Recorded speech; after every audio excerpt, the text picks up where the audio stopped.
तो दोस्तों आज मैं एक्सप्लेन करने वाला हूँ एक काफी डिफरेंट टाइप की हॉरर एंथोलॉजी मूवी को, जिसका नाम है हॉरर नुआ। और नुआ मतलब यहाँ पर ब्लैक पीपल होता है। तो ये जो मूवी है वो ब्लैक पीपल के ऊपर हुए अत्याचारों के ऊपर है। यहाँ पर उनके साथ में जो रेसिज्म होता है उसको दिखाया गया है, जो कि काफी डिफरेंट तरह से दर्शाया गया है। उम्मीद करता हूँ कि आपको ये जरूर पसंद आएगी। ये मूवी हाल ही में शडर पर ऐड हुई है और ये काफी बढ़िया है।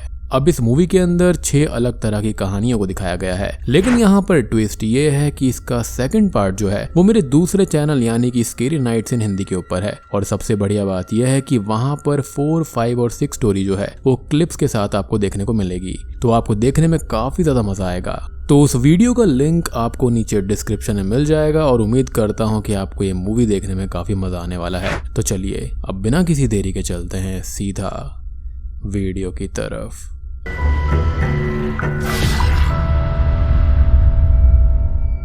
पहली कहानी का नाम है लेक। अब इस कहानी की शुरुआत में हम 2004 में एक लेक को देखते हैं जिसके आसपास ढेर सारे लोग इकट्ठा हो गए थे और वहां पर बहुत सारे पुलिस वाले भी थे जो कि लेक में कुछ तलाश कर रहे थे। कुछ ही देर के बाद में उनको लेक में से एक लाश मिलती है और पुलिस ऑफिसर्स उसको देखकर बहुत परेशान हो जाते हैं। अब कहानी प्रेजेंट टाइम में आती है और हम देखते हैं एबी को, जो कि इस टाउन में न्यू शिफ्ट हुई थी। और सबसे बड़ी बात कि वो उसी लेक के पास में एक घर को ले लेती है। असल में एबी की मैरिज में काफी प्रॉब्लम्स आ गई थी और इसलिए वो अपने हस्बैंड से अलग हो गई थी और यहाँ पर अपनी न्यू जिंदगी शुरू करने का सोच रही थी। खैर अगले सीन में एबी अपनी फ्रेंड से बात करती है और वो हमेशा टेंशन में रहा करती थी, तो उसकी फ्रेंड उसको हौसला देती है। खैर अगले दिन वो घर के बाहर खड़ी हुई थी तो नेबर उसके पास में आता है और उससे कुछ बातें करने लगता है, जिसके बाद वो ये कहता है कि वो लेक में स्विम करने ना जाए। जिस पर एबी ये पूछती है कि ऐसा क्यों है और फिर फायदा क्या हुआ लेक के पास घर लेने का। तो वो आदमी बोलता है कि इस लेक में 2004 में एक एलिगेटर ने एक लड़की और एक प्रीस्ट पर अटैक करके उनको जान से मार दिया था।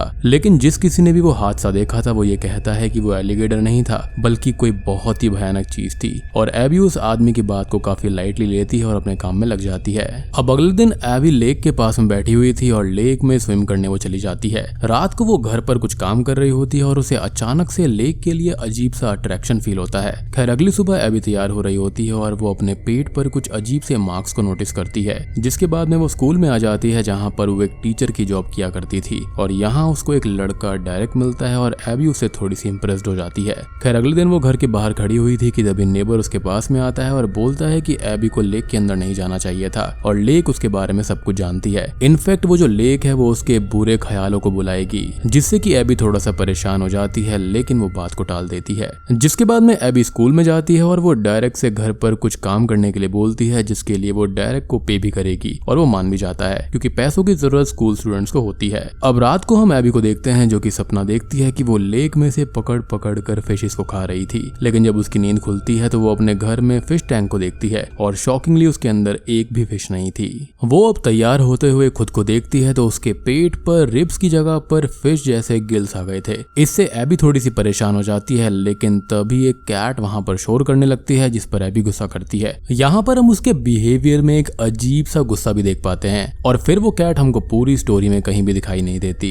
परहैप्स किसी ने उसको मार दिया या फिर वो वहां पर कभी थी ही नहीं। खैर अगले दिन वो फ्रिज से निकाल कर रॉ मीट खाने लगती है और काफी अजीब बिहेव करती है। अब डायरेक्ट उसके घर पर आया था काम करने के लिए और एबी उसकी ओर और भी ज्यादा आकर्षित होने लगती है। अब सब कुछ ऐसे ही चलता रहता है और एक दिन डायरेक्ट अपने छोटे भाई को लेकर आता है काम पर ताकि काम जल्दी हो जाए और एबी इससे थोड़ी सी अपसेट हो जाती है। खैर कुछ ही देर के बाद में वो लेक में जाने लगती है और उसके पेट पर हम फिश गिल साफ साफ देख पाते हैं। साथ ही साथ एबी की फिंगर्स भी अब चेंज हो गई थी और किसी फिश जैसी लग रही थी। खैर अब वो डायरेक्ट को बेट देती है लेक में 5 मिनट के लिए आने के लिए और अच्छे खासे पैसे ऑफर करती है। डायरेक्ट और उसका भाई लेक में नहीं जाना चाहते थे क्योंकि उनको भी वो कहानी पता थी कि वहां पर क्या हुआ था और उनको डर भी लगता है, लेकिन पैसों के लिए वो लोग लेक में चले जाते हैं। अब एबी पानी के अंदर चली जाती है और वो दोनों उसको ढूंढने लगते हैं कि तभी डायरेक्ट के भाई पर कोई अटैक कर देता है, जिससे उसके हाथ में चोट आ जाती है और वो पानी से बाहर जाने लगता है। डायरेक्ट भी पानी से बाहर आने लगा था, लेकिन तभी कोई उसे पानी के नीचे खींच लेता है और उसके भाई के पास नेबर आकर उसको संभालता है और ये कहता है कि अब काफी देर हो गई है डायरेक्ट के लिए। अब रात को हम पानी के अंदर घूमते हुए एबी को देख पाते हैं जो कि अब एक मॉन्स्टर या फिर सी क्रीचर जैसी बन गई थी और इसी के साथ में कहानी नंबर 1 खत्म हो जाती है।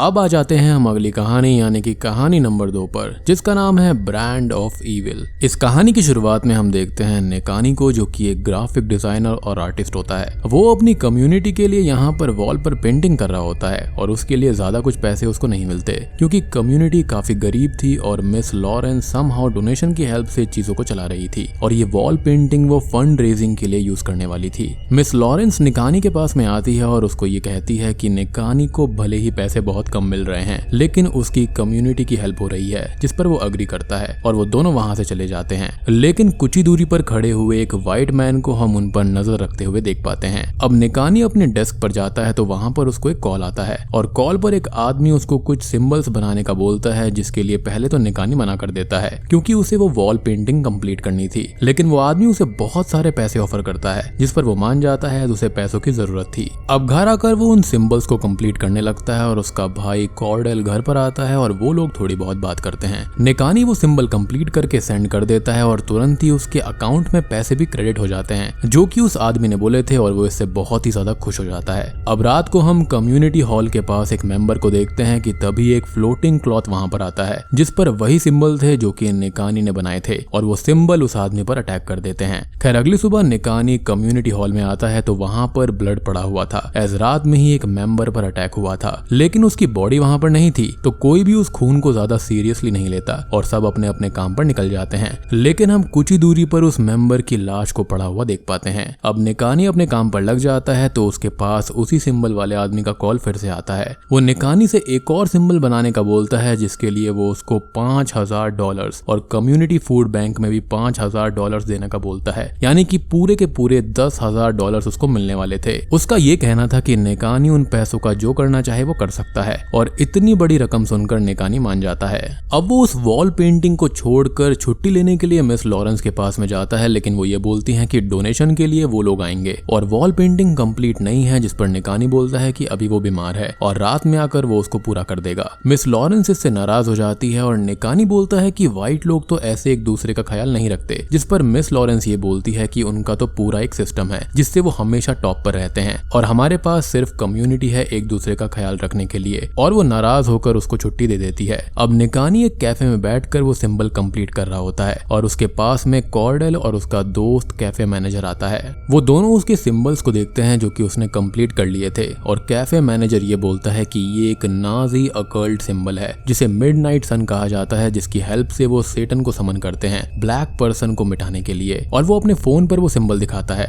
निकानी बोलता है कि ये सिर्फ एक कोइंसिडेंस है और वो सिंबल उसको सेंड कर देता है, यानी कि उसी पर्सन को जिसने उसको बनाने के लिए कहा था। अब उसकी अपने भाई कॉर्डल के साथ में बहस भी हो जाती है कि वो पैसों के लिए किस हद तक जा रहा है, जिस पर निकानी ये बोलता है कि उसको लाइफ में पैसे चाहिए अपनी लाइफ को अच्छी करने के लिए और वो ये सब जरूर करेगा। दूसरी ओर हम मिस लॉरेंस को देखते हैं जो कि कम्युनिटी हॉल से घर जा रही थी और वॉल पेंटिंग कंप्लीट ना होने की वजह से वो काफी दुखी हो जाती हैं क्योंकि फंड रेजिंग उससे ही उनको मिलने वाली थी। मिस लॉरेंस अपने घर पर जा रही होती हैं कि तभी एक फ्लोटिंग क्लॉथ उनके पास में आता है जिस पर वो सिंबल बने हुए थे जो कि कुछ देर पहले ही निकानी ने बनाए थे, और तभी वो सिंबल मिस लॉरेंस पर अटैक करके उनको भी जान से मार देते हैं। अब रात को निकानी अपने लिए एक न्यू बाइसाइकिल लेने जाता है और उसे मिस लॉरेंस की डेथ की न्यूज पता चलती है, जिससे वो थोड़ा सा परेशान हो जाता है। अब वो कम्युनिटी हॉल में जाता है और यहाँ वॉल पेंटिंग पर देखता है तो उस पर वही मिडनाइट सन बना हुआ था जिसे वो दुखी होकर मिटाने लगता है। अब तभी सिंबल वाले आदमी का कॉल फिर से आता है और निकानी उस पर गुस्सा करता है कि वो उससे क्या क्या बनवा रहा है, जिस पर वो बोलता है कि वो तो कुछ भी नहीं बनवा रहा, यानी कि वहां पर कुछ भी गलत नहीं है और ये सब बस एक इत्तेफाक है। अब वो एक न्यू सिंबल बनाने का निकानी को बोलता है जिसके लिए वो $20,000 पे करने की बात करता है, जिस पर निकानी मान जाता है खुद को ये समझाकर कि वाकई में ये एक इत्तेफाक ही है और पैसे की उसको जरूरत है। रात को वो घर पर सिंबल कंप्लीट कर लेता है और हम देख पाते हैं कि सिंबल्स अपने आप ही हरकत कर रहे हैं और लाइव हो रहे हैं। अब निकानी को घर से कुछ आवाजें आती हैं तो वो देखने जाता है और घर में उसे वही आदमी मिलता है जो कि सिंबल्स का काम उसको दे रहा था और शायद से ये वही पर्सन है जो कि स्टार्टिंग में हमको दिखाई दिया था। निकानी उससे बोलता है कि वो आदमी क्या बनवाता है, जिस पर वो आदमी ये कहता है कि ये सिंबल्स एक सोल को लेने का इन्विटेशन होता है और हर सोल के साथ में सेटन स्ट्रॉन्ग होता जाता है, यानी कि कॉर्डेल और उस मैनेजर की बात बिल्कुल सच थी। निकानी ये बोलता है कि उसने तो कुछ भी गलत नहीं किया है, जिस पर वो आदमी ये कहता है कि निकानी ने गलत किया है क्योंकि अगर वो करप्ट नहीं होता अंदर से तो ये सिंबल सही से काम करते ही नहीं। अब उस आदमी की चेस्ट पर वो सिंबल आ जाते हैं जो कि निकानी ने अभी बनाए थे और उस सिंबल से एक क्लॉथ बाहर आता है जो कि कोई और नहीं बल्कि सेटन था। वो आदमी बोलता है कि उनको बस एक सोल और चाहिए और सेटन निकानी की ओर बढ़ने लगता है, लेकिन तभी उसका भाई कॉर्डेल घर पर आ जाता है और सेटन उसको पकड़ लेता है और उसकी ही सोल को कंज्यूम कर लेता है और अपने भाई की मौत को देखकर निकानी बहुत ही दुखी होता होता है और रोने लगता है। सेटन बोलता है कि उसको एक और सोल चाहिए और वो उस आदमी के साथ वहां से गायब हो जाता है और निकानी देखता है कि उसके अकाउंट में $20,000 आ चुके हैं, लेकिन किस कीमत पर। उसके जितने भी लोग थे वो मारे गए थे और इसी के साथ में कहानी नंबर 2 भी खत्म हो जाती है।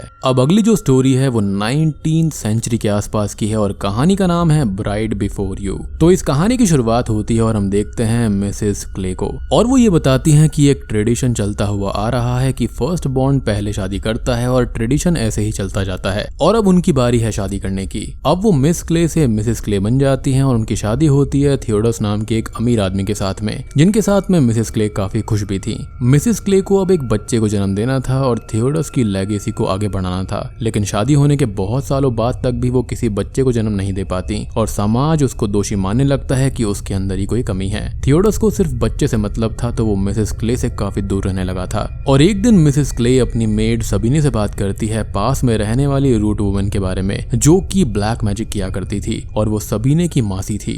सबीने मिसेस क्ले को उस लेडी के पास में ले जाती हैं, लेकिन मिसेस क्ले यहाँ पर एक चीज और बोलती है कि उसको कभी भी ये सब याद ना रहे और वो सब कुछ भूल जाए जो बच्चा पैदा करने के लिए उसने किया है, और साथ ही साथ उसका बेटा हो जो कि उसकी ही बात माने, ना कि अपने पिता की। अब रूट वुमन मिसेस क्ले को कुछ सीड्स देती है जो कि उसको प्रेग्नेंट तो कर देगा, लेकिन साथ ही साथ उसकी मेमोरीज को भी मिटा देगा। अब कुछ ही टाइम के बाद में मिसेस क्ले प्रेग्नेंट हो जाती है और थियोडस वापस से उस पर ध्यान देने लगता है। अब एक दिन उनको लेबर पेन होता है और अब वो बच्चे को जन्म देने वाली थी। अगले सीन में सबीने और एक और मेड बच्चे को पैदा करवाती है, लेकिन वो लोग बच्चे को देखकर डर जाती हैं और हम एक सीन देखते हैं जिसमें सबीने कुछ बैरी कर रही थी, यानी कि किसी चीज को वो दफन कर रही थी। अब हम देखते हैं मिसेस क्ले को, जो कि अपने बच्चे के साथ बहुत ही खुश थी, साथ ही साथ थियोडस भी बहुत खुश था। लेकिन उनके घर से अब कुछ अजीब सी आवाजें आती हैं और थियोडस ये बोलता है कि कोई रकून वगैरह वॉल में चला गया होगा। वो लोग अपने बेटे का नाम कॉर्नेलियस रखते हैं। समय बीतता जाता है और कॉर्नेलियस बड़ा होता है, जो कि एक सुंदर और ब्रिलियंट बच्चा था। समय बीतता गया और अब कॉर्नेलियस और बड़ा हो जाता है और वो घर पर क्लैरा को लेकर आता है, जिससे उसकी शादी पक्की हुई थी।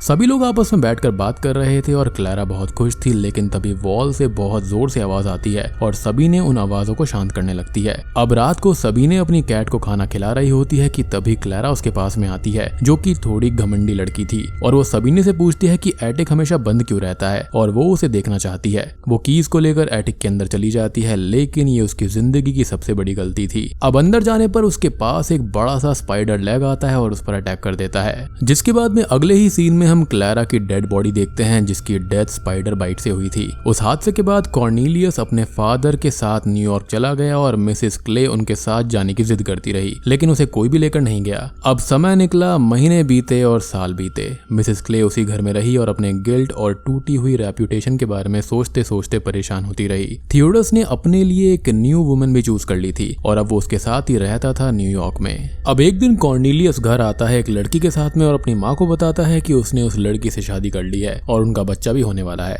इतना कहते ही घर में बहुत जोरों से हलचल होने लगती है और सबीने वॉल्स के पास जाकर किसी को शांत करने लगती है और उसे पास में ही पड़ी हुई कुछ बोन्स भी मिलती हैं। कॉर्नेलियस वहां पर आता है और उन बोन्स को देखकर पूछता है कि ये सब चल क्या रहा है, तो सबीने बोलती है कि ये सवालों का वक्त नहीं है और ट्रेडिशन के हिसाब से पहले कॉर्नेलियस की शादी नहीं हो सकती। और हम देखते हैं कि एक बड़ा सा स्पाइडर लेग कॉर्नेलियस की वाइफ को बाइट करके जान से मार डालता है, जैसा कि स्पाइडर ने कॉर्नेलियस की पहली गर्लफ्रेंड यानी कि जिससे इसकी शादी होने वाली थी उसके साथ में भी किया था। अब वो अपनी मरी हुई वाइफ को देखकर बहुत ज्यादा दुखी हो जाता है और वापस उस रूम के पास आता है जहाँ पर वो बोन्स पड़ी हुई थी, और तभी एक बड़ी सी स्पाइडर उसको पकड़ लेती है और बोलती है कि उसका जन्म कॉर्नेलियस से पहले हुआ था। जी हाँ, वो अभी तक वेट कर रही थी कि कब माँ उसे क्लेम करे और उसकी शादी पहले होनी चाहिए, क्योंकि वही फर्स्ट बॉर्न है मिसेस क्ले की। कॉर्नेलियस इस हादसे से बहुत ज्यादा परेशान हो जाता है और अपनी माँ पर गुस्सा होकर घर से चला जाता है। अब मिसेस क्ले सबीने से बोलती है कि उसे सब याद करना है कि आखिरकार हुआ क्या था, और वो रूट वुमन के पास में जाती है जो उसकी मेमोरीज उसको वापस दे देती है और हमको सच पता चलता है कि मिसेस क्ले को असल में सबसे पहले एक स्पाइडर पैदा हुई थी, यानी कि कॉर्नेलियस से भी पहले, और उस बेबी को सबीने ने एक जगह पर बैरी कर दिया था। यानी कि सबीने ने स्टार्टिंग में जिसको बैरी किया था वो कोई और नहीं बल्कि यही स्पाइडर थी। सो बेसिकली वो कॉर्नेलियस की सिस्टर है। लेकिन हुआ ये था कि वो घर से निकलकर घर की वॉल्स के अंदर आ गई थी और एटिक में रहने लगी और हमेशा वहीं पर बड़ी हुई थी, और यही रीजन था कि वॉल से हमेशा आवाज आया करती थी और सबीने इसी को शांत किया करती। क्योंकि ऑब्वियस ही बात है कि मिसेस क्ले तो सब कुछ भूल चुकी थी और उसने यही विश किया था। अब मिसेस क्ले घर आती है और एक रूम में जाती है उस स्पाइडर से मिलने, यानी कि अपनी बेटी से मिलने। स्पाइडर उसके पास में आती है और मिसेस क्ले उसको बोलती है कि वो हमेशा अपनी मदर से दूर रही और अब वो उससे दूर नहीं रहेगी, लेकिन मिसेस क्ले उसको स्टैब करने लगती है। बार बार स्टैब करने के बाद स्पाइडर का पेट फट जाता है और उसके अंदर से एक लड़की बाहर आती है जो कि जन्म से ही स्पाइडर बॉडी के अंदर थी। और मिसेस क्ले ये बोलती है कि वो अपनी बेटी को अपनाएगी और हमेशा उसके साथ में रहेगी। और बूम, इसी के साथ में ये तीसरी कहानी भी खत्म हो जाती है। तो दोस्तों ये थी हॉरर नोवा मूवी की एक्सप्लेनेशन। उम्मीद करता हूँ कि आपको ये हॉरर एंथोलॉजी की पहली 3 कहानियां पसंद आई होंगी। अब अगर आप इसकी बाकी की 3 इंटरेस्टिंग कहानियों को देखना चाहते हैं तो उसका लिंक आपको नीचे डिस्क्रिप्शन में मिल जाएगा। और सबसे बढ़िया बात यह है कि यहाँ पर आपको क्लिप्स के साथ में मेरी ही आवाज में सुनने को ये वीडियो मिलने वाली है, तो जल्दी से जाकर देख लेना, आपको वहाँ पर काफी ज्यादा मजा आने वाला है। एंड मेक श्योर कि यू डू सब्सक्राइब। तो वीडियो पसंद आई हो, एक्सप्लेनेशन पसंद आई हो तो लाइक कर देना, चैनल पर नए हैं सब्सक्राइब कर लीजिए और कमेंट करके बताना कि आपको ये हॉरर नोवा मूवी कैसी लगी। इस मूवी के अंदर ब्लैक पीपल के ऊपर हुए अत्याचार और उनके साथ में जो रेसिज्म होता है उसके ऊपर बात करी गई है। उम्मीद करता हूँ कि आपको ये जरूर पसंद आई होगी। तो मैं आप सबको मिलता हूँ अगली वीडियो के साथ में, तब तक के लिए स्टे